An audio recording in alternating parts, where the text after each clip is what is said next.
Next, we will learn how to get a rough idea about the distribution of data from measures of the center and variation.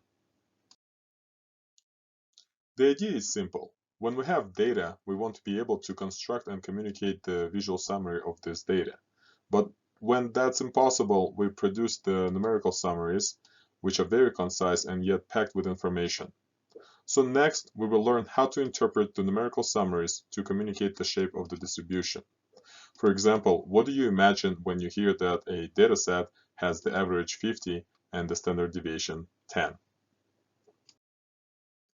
Naturally, there is a bond between the standard deviation and the mean, which can be used to reveal the information packed in these two values.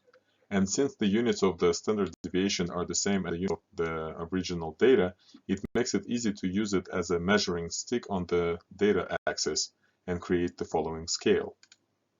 By adding and subtracting 1 sigma from and to the mean, we get the following values. By adding and subtracting 2 sigmas from and to the mean, we get the following values. And by adding and subtracting 3 sigmas from and to the mean, we get the following values. Next, we say that the values are within 1 standard deviation if they are between mu minus sigma and mu plus sigma. We say the values are within 2 standard deviations from the mean if they are between mu minus 2 sigma and mu plus 2 sigma. And we say that the values are within 3 standard deviations from the mean if they are between mu minus 3 sigma and mu plus 3 sigma. For example, when mu is 50 and sigma is 10, we obtain the following scale on the data axis. And we say that the value is within 1 sigma from mu if it is between 40 and 60. We say the value is within 2 sigma from mu if it is between 30 and 70.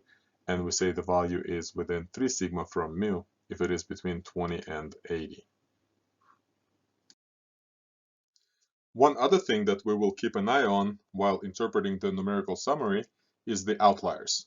An outlier is an observation that appears extreme relative to the rest of the data. The rule of thumb is the three-standard deviation rule, which states that most of the observations in any dataset lie within 3 standard deviations to either side of the mean. So anything beyond the 3 standard deviations is considered to be very unlikely and therefore satisfies the definition of an outlier. In some books, the values that are more than 2 standard deviations away from the mean are called significant values, that are either significantly low or significantly high, depending on whether they are below or above the mean. For example, when the mean is 50 and the standard deviation is 10, any observation less than 20 or greater than 80 is an outlier according to the 3 standard deviation rule. Any observation less than 30 is significantly low, and any observation more than 70 is significantly high. It is not hard to observe that there are fewer and fewer observations the further and further away from the mean. This result was generalized by Chebyshev into the following theorem named after him.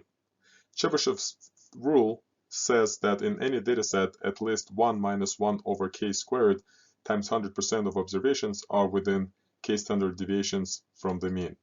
In other words, it states that there are at least 75% of observations within 2 standard deviations, at least 89% of the observations are within 3 standard deviations, and at least 93.75% of observations are within 4 standard deviations.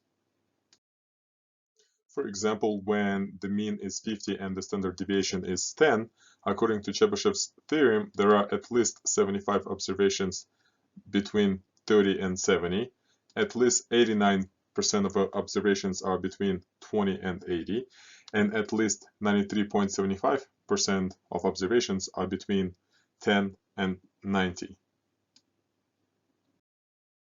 The significance of the Chebyshev's theorem is not in the exact percentages that we can compute, but in the fact that now we can imagine the shape of the histogram based on only 2 numbers.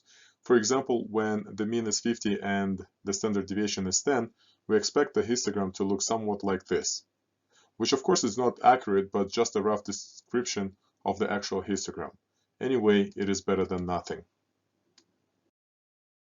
In the president's age at inauguration dataset, the mean is approximately 55 and the standard deviation is approximately 6.5. We can compute how much of the data exactly are within 1, 2, 3, and 4 standard deviations from the mean and confirm that Chebyshev's rule is true.